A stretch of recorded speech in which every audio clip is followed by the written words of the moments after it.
Good morning, I'm Trace and Bragg. Weather conditions are improving right now after strong storms overnight. And while we track the next round of rain, we're starting to see some of the damage. Take a look at your screen right now. It's a trampoline sitting in the middle of a road in Walker County, which is just north of Conroe. Walker County Precinct 4 sharing these photos on social media of debris on the roads. Commissioner Brandon Decker says at least 10 homes in that area have trees on them. Authorities are urging people to be careful on the roads as we inch closer to sunrise. And we have team coverage for you. Meteorologist Chris Ramirez tracking the very latest. Michelle Troy taking a look at high water spots. And traffic expert Joe Barnett is monitoring road conditions. Chris, let's start with you. We're in a lull right now, but you're tracking another round of rain. What's the timing for that? Right. We are tracking some more rounds of downpours, and of course these winds this morning with those 60-mile-an-hour wind gusts, it sort of gave us like deja vu back when the derecho happened, but winds were not as strong across our area. We're seeing conditions mostly, you're able to see that lightning actually out in the distance. These are the storms off to the west or to the east of Houston, but for the most part we are starting off mostly quiet right now with Brenham, Galveston, Bush Airport at 66, Pearland at 66, but as we look at radar right now, we're at a break, but there is some downpours behind this initial series of storms that was moving through our area that had tornado warnings with it. We also had some dangerous lightning, some 65-mile-an-hour wind gusts, and we are very well could see an additional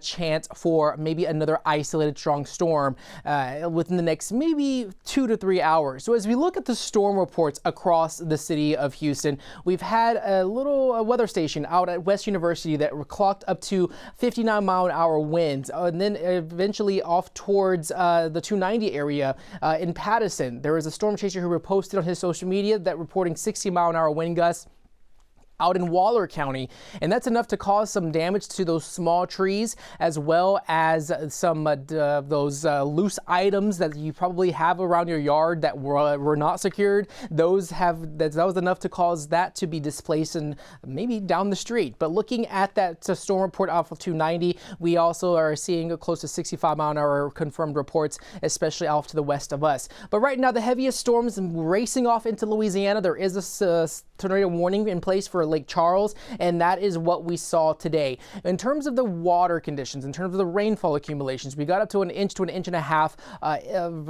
radar estimated rainfall. Even though this doesn't seem like much, this was enough to cause some issues on some roadways, especially one of our major roadways here across town. And so with those low-lying areas, definitely still seeing some impacts for that water that hasn't had a chance to drain off. But the good news is that we are seeing a break in that rain activity, so anything that hasn't drained will have the opportunity to do so in the next 2 to 3 hours. As we progress through the day, this is why we're keeping the weather impact alert in place for today, because we could see additional rounds of downpours to move through later on this afternoon. And so just keep that in mind that we could very well look at more heavy rainfall between the hours of 3 to 9 p.m. And so we are expecting maybe these could pack a punch in terms of storms as well. I think our atmosphere has been worked over enough from the initial round of storms that we saw this morning. And so I think that those storms are going to be just a little bit on the weaker side, but we cannot rule out that flood threat, which is why the National Weather Service is continuing that flood watch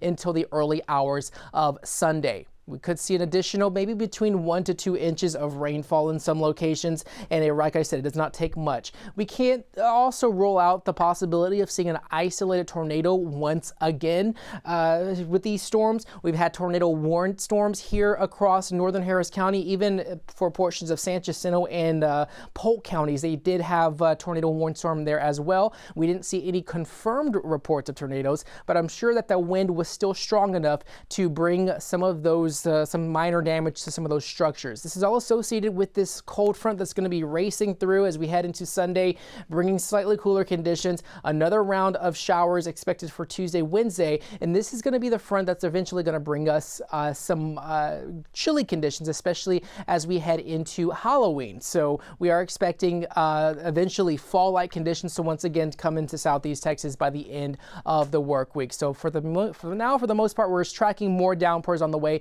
that are going to be moving in from the west. Trayson. A lot to watch there, and we definitely have to hope everyone stays safe out there. Thanks so much, Chris. Let's get to Michelle Choi in the East End. Michelle, what are you seeing right now?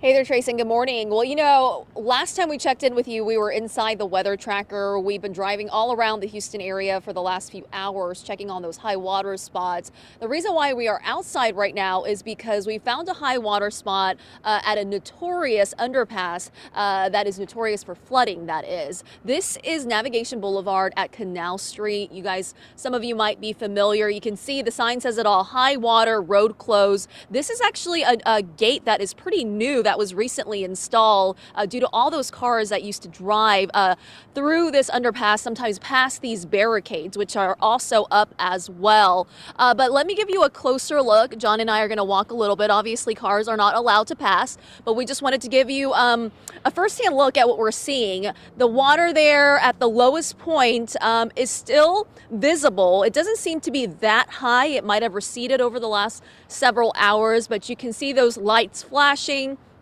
above the flood gauge there, which pretty much means you need to be cautious that there is high water.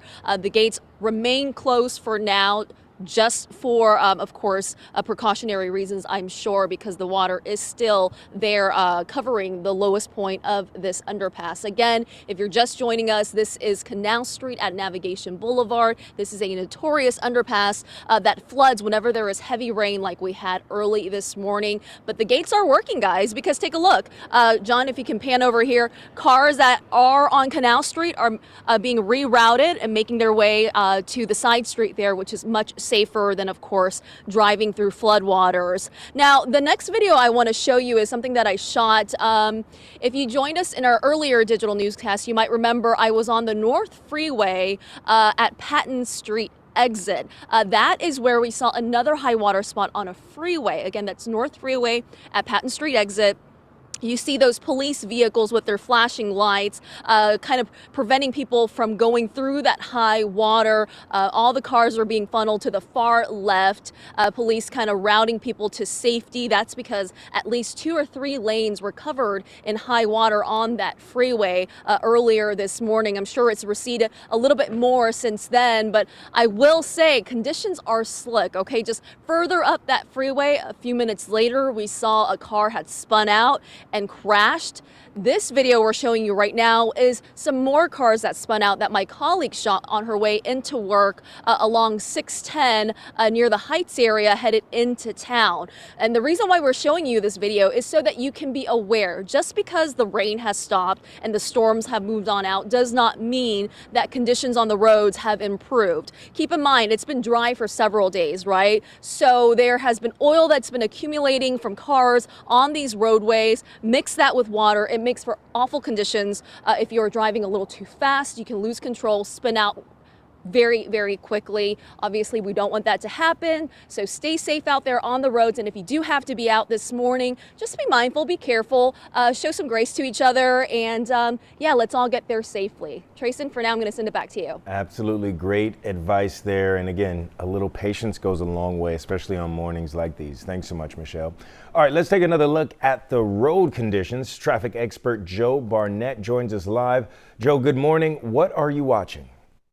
I'm watching this high water spot. First of all, I-45, the North Freeway northbound. This is between North Main and Patton. Only one left lane is getting by through there right now. Traffic is slow, backed up almost to I-10. Also, heading southbound going into town, there's a wreck tying up 2 left lanes. Traffic is slow, backed up to Quitman. Back to you.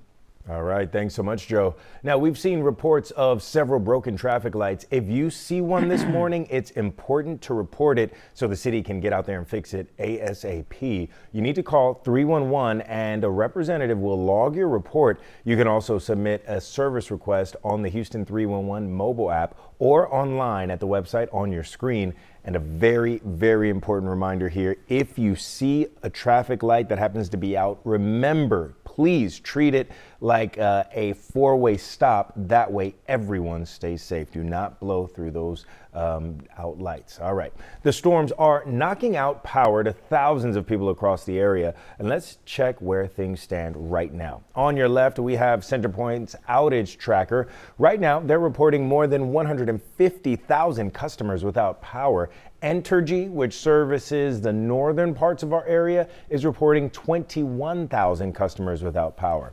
That number has gone up by around 1,000 in the last hour alone. And with rain in the forecast all day long, be sure to check your airline if you happen to be traveling today. We've got a live look over Hobby Airport on your right, and FlightAware's misery map is on your left. Flight delays have gone up in the last hour. There were about 27 out of Bush and 18 delays out of Hobby. Remember to give yourself plenty of time to get to the airport, even if it's raining, or even if it's not raining, I should say. There's still a lot of construction at Bush, so make sure you get there prepared and early. All right. Best to just stay home if you can today, and remember to binge some shows if you can. Right, Chris? I mean, if you have to get out, okay, but if you don't need to, probably a day to stay home and enjoy the rain from inside your home, right? I think so. I think it's going to be one of those Saturdays that you're going to want to stay indoors, because we do have additional rounds of downpours that are going to be moving into Houston, especially within the next few hours. So I know you might think that the initial storms are over, but we could still see more rain today, later this afternoon. This is looking at downtown. Not seeing any issues on the roadways right now, but some of those tree limbs have probably fallen. We did see some reports of 60-mile-an-hour winds, especially here in the Galleria area. And so just keep in mind that that very well could cause some issues, especially with debris on roadways. So radar right now is looking still a little active. As we take a closer look towards Houston, we're seeing another downpour now moving into the southwest portions of the city. And so this is moving into downtown. So more rain moving into Houston at the current hour. It's not severe. We're not seeing the lightning and the gusty winds with these downpours, but it is going to continue to cause those slick conditions and to cause those low-lying areas to still have some of that additional rainfall that could still be problematic. You still have more rain off towards the west, especially along I-10 and around the Columbus area, even Brenham 290. You're seeing more of that swath of showers and downpours that are expected to move into Houston. So we're not over yet. We still have more rounds on the way, and we're seeing that now. The good news in all of this is that it is not severe. We're not looking at any lightning. We're not looking at gusty winds. It's just the downpours, the nuisance showers that are going to be bringing some hazardous and slick conditions along our area roadways, especially within the next few hours. So lots of reports across town as well. We've seen high wind reports between 60-65 mile an hour. I think that's the main thing that we saw, is the damaging winds. Not so much damaging, but